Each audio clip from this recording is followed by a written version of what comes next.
Hello friends, एके perfect group में आपका स्वागत है। आज हम लोग पढ़ने वाले हैं कक्षा 10 की गणित। इसमें हम लोग पहला चैप्टर पढ़ेंगे, प्रश्नावली नंबर 1.1। ठीक है, इसका नाम है वास्तविक संख्या। चलिए हम लोग स्टार्ट करते हैं।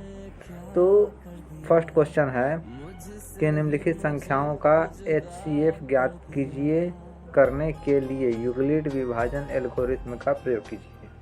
चलिए हम लोग पहले जान लेते हैं कि यूक्लिड विभाजन एल्गोरिथ्म क्या है। तो इसका एक सूत्र होता है a बराबर बी क्यू प्लस आर। ए बराबर बी क्यू प्लस आर, इसका ये सूत्र होता है। अब ये क्या है, तो a जो है भाज्य है, बराबर b भाजक, और क्यू जो है भागफल, प्लस आर जो है शेषफल है। जैसे कि हम लोग भाग बनाते हैं, ठीक है, तो जिस विधि से हम लोग मौसा पहले बनाते थे 7 क्लास में 8 क्लास में, सेम वही विधि है, लेकिन इसमें एक नंबर में एक सिस्टम में लिखना है। इसी को कहते हैं यूक्लिड विभाजन एल्गोरिथ्म। ठीक है, तो चलिए अब हम लोग पढ़ते हैं इसके बारे में, क्वेश्चन कैसे सॉल्व होगा। तो पहला क्वेश्चन के अंदर पहला क्वेश्चन है 135 और 225 का HCF यूक्लिड विभाजन एल्गोरिथ्म के द्वारा ज्ञात कीजिए का प्रयोग करके। ठीक है, तो 225 जो है बड़ा है 135 से, सब आप लोग जानते हैं। तो 225 को हम क्या करेंगे, ए की जगह पर रखेंगे, और 135 को बी की जगह पे।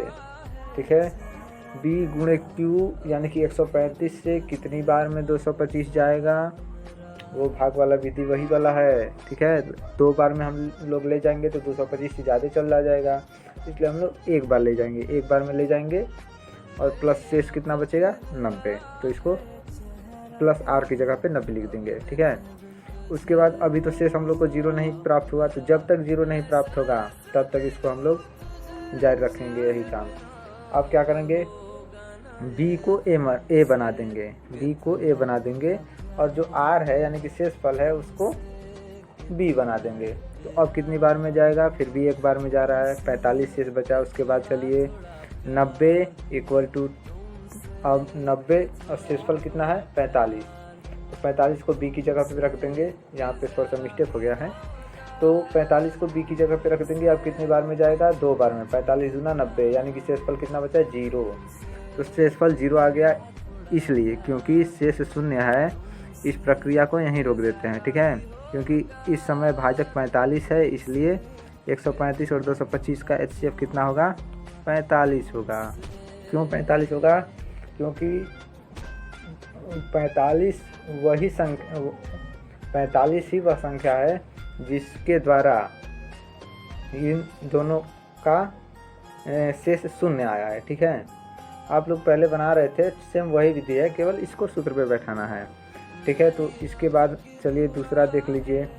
दूसरा क्वेश्चन है कि 196 और 38,220 का HCF ज्ञात कीजिए। तो सेम वही विधि लगा करके यहाँ पे आप लोग निकाल लीजिएगा।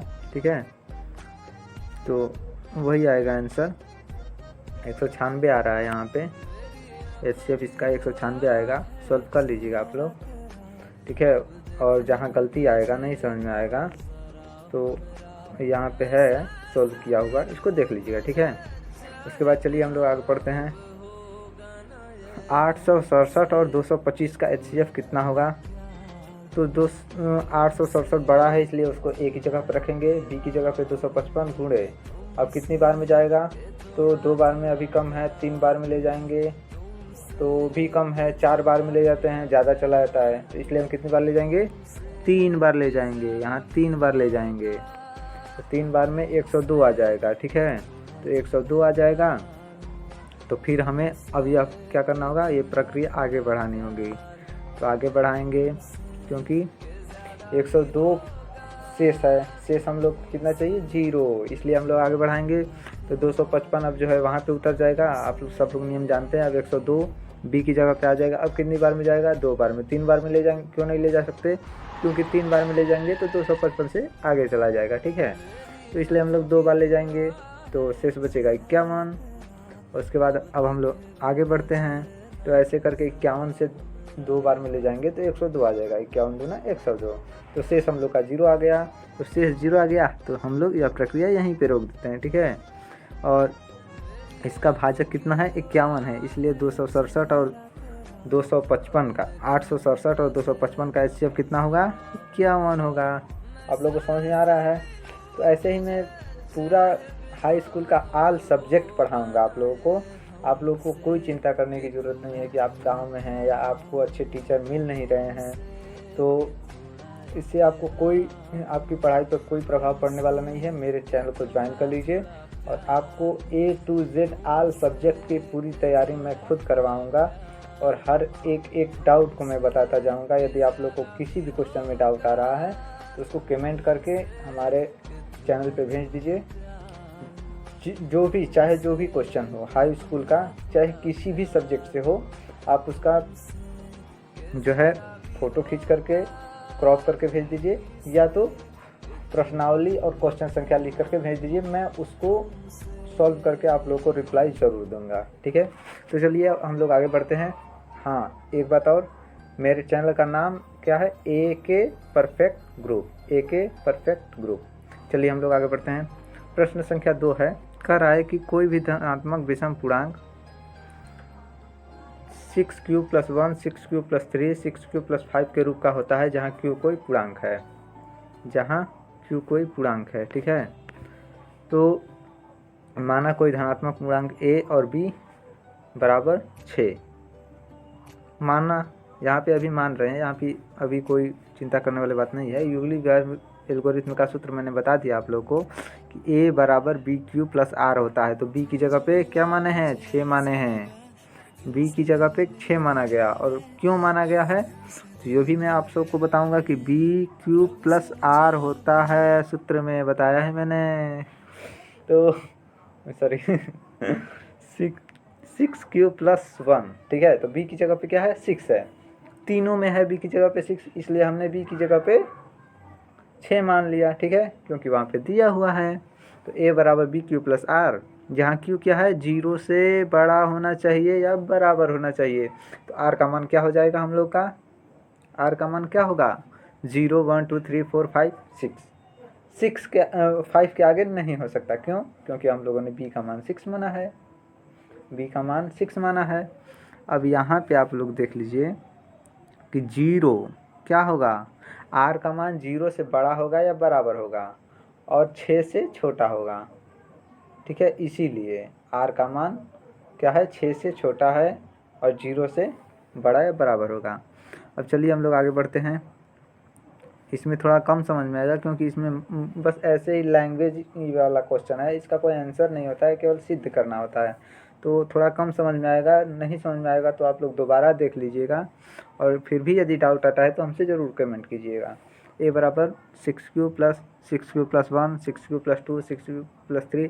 क्यों, क्योंकि r का मान हम लोगों ने 1, 2, 3, 5 तक मान लिया है और 5 तक होगा क्योंकि b का मान 6 है, ठीक है। तो 1, 2, 3 ऐसे ये जो भी लाइन है ये पूरा होगा। अब क्या, चलिए आगे बढ़ते हैं। तो 6q + 1 = 2 × 3q + 1, जहाँ k1 क्या है, एक पूर्णांक है, k1 एक पूर्णांक है। तो 6q + 3, 6q + 5 ये तीनों क्या हैं, एक पूर्णांक हैं। तो सॉरी, हाँ, तीनों पूर्णांक हैं और हम लोग को सिद्ध क्या करना है, सिद्ध क्या करना है कि ये 6q1 + 6q3 + 6q5 एक विषम पूर्णांक है, यही ना सिद्ध करना है। तो चलिए हम लोग आगे बढ़ते हैं। अब हम यहाँ पे देख रहे हैं कि a बराबर 6q, 6q + 1, 2, 3, 4, 5, इन सभी में सम संख्या आपको कौन सी दिख रही है, जो भी सम दिख रही है सिंपल सी बात है वो सम संख्या होगा, और जिसमें +1 है, +3 है, +5 है वो ऑटोमेटिक क्या हो जाएगा, विषम पूर्णांक हो जाएगा, ठीक है। तो इस प्रकार से 6q + 1, 6q + 3, 6 + 5 सभी 2q + 1 के रूप में, जहाँ q एक पूर्णांक है इसलिए 6q + 1, 3 और 5 सभी 2 से विभाजित नहीं हैं, 2 से विभाजित नहीं हैं अर्थात विषम पूर्णांक है। तो इस प्रकार ये सभी विषम पूर्णांक है, ये सिद्ध हो गया। ठीक है, बस ऐसा क्वेश्चन आता है तो आपको लैंग्वेज में लिखना है। हालांकि ये क्वेश्चन कभी पेपर में अभी तक आया नहीं है। ठीक है, तो यदि कम समझ में आ रहा हो तो उसमें से कोई घबराने की बात नहीं है। चलिए हम लोग अगले क्वेश्चन पे पढ़ते हैं। कह रहा है किसी परेड में 616 सदस्यों वाली एक सेना की टुकड़ी को 32 सदस्यों वाले एक आर्मी बैंड के पीछे मार्च करना है। दोनों समूहों को समान संख्या वाले स्तंभों में मार्च करना है। उस स्तंभों की अधिकतम संख्या क्या है जिसमें वे मार्च कर सकते हैं। ठीक है, तो उन स्तंभों की अधिकतम संख्या जब भी पूछा जाए तो आप समझ जाइए कि उसका HCF निकालने को बोल रहा है। अधिकतम संख्या पूछा जाए तो HCF, और न्यूनतम संख्या यदि निकालने को पूछा जाए तो वो समझ लीजिए कि उसका अर्थ वह LCM से है। ठीक है, LCM से है। तो चलिए आगे बढ़ते हैं हम लोग। युगली विभाजन एल्गोरिथम का प्रयोग करके 616 और 232 का HCF क्या प्राप्त होगा, ये आप सभी लोग निकालना जानते हैं। तो HCF निकाल लीजिए, इसका HCF 8 आएगा और यही इसका आंसर हो जाएगा। तो हम लोग का आंसर सिंपली एग्जाम में आप लोग क्या लिखेंगे, सॉल्व करने के बाद लिखेंगे इसलिए वे 8 स्तंभ में मार्च कर सकते हैं। ऐसा करके लिखने से नंबर आपका बढ़ने वाला है। तो ऐसे ही आप लोग को लिखना है एग्जाम में। चलिए हम लोग चलते हैं चौथे क्वेश्चन पे। यूक्लिड विभाजन प्रमेयिका का प्रयोग करके दर्शाइए कि किसी धनात्मक पूर्णांक का वर्ग किसी पूर्णांक m के लिए 3m 3m+1 के रूप का होता है। धनात्मक पूर्णांक का वर्ग बोल रहा है। ठीक है, अब उस क्वेश्चन में हमने क्या बताया था, b की जगह पे जो है उसी को मान लीजिए, b की जगह पे जो भी है उसी को मान लीजिए। तो चलिए हम लोग मान लिया कि माना धनात्मक पूर्णांक a और b बराबर 3। ठीक है, अब r का मान क्या होगा, b से छोटा होगा, b से छोटा होगा। तो क्या हो सकता है 0 1 2, r का मान 0 1 2 हो सकता है। अब आगे चलिए हम लोग चलते हैं। तो a बराबर 3q + 3q + 1 3q + 2 यही ना बनेगा। और हमसे क्या पूछा गया है कि वर्गों का सॉरी देख लीजिए एक बार पीछे जाके, वर्गों का किसी धनात्मक पूर्णांक का वर्ग किसी पूर्णांक m के लिए इतने रूप का होता है। धनात्मक पूर्णांक का वर्ग, ठीक है, यही ना बोल रहा है क्वेश्चन, धनात्मक पूर्णांक का वर्ग इस रूप का होता है, 3q + 3q + 1 के रूप का होता है। तो ये तो हमारा आ गया 0, r का मान 1 2 ऐसे करके आया है। अब आगे चलिए देखते हैं। तो a स्क्वायर करते हैं तो ये क्या होगा, ये 3q² होगा, 3q² होगा, a का स्क्वायर करते हैं तो उसके बाद 3q + 1 का स्क्वायर, 3q + 2 का स्क्वायर ऐसे करके होगा।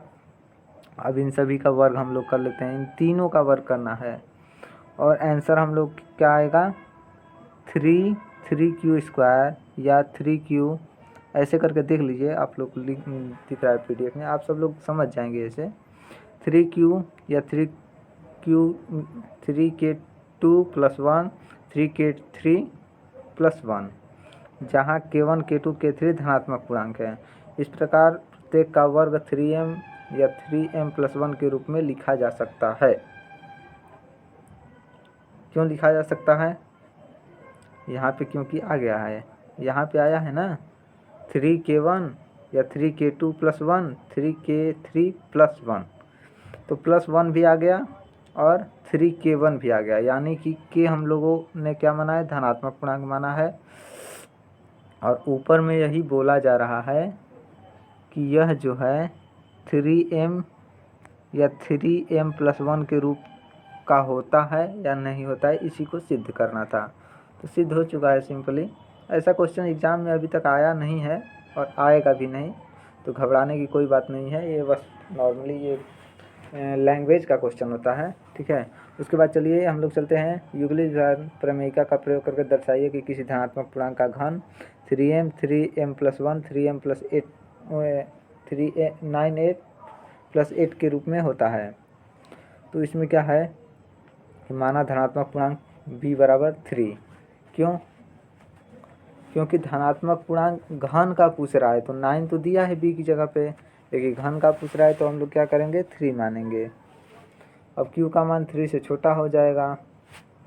तो ऐसे करके सेम वही वाला क्वेश्चन है, बस इसमें वर्ग था पिछले वाले में और इसमें घन था। तो ऐसे करके देख लीजिए, बस घन करके और उसका सॉल्व करना है। तो 3m+1 आ जाएगा, जो भी है 3m+8 आ जाएगा, ऐसे करके आ जाएगा।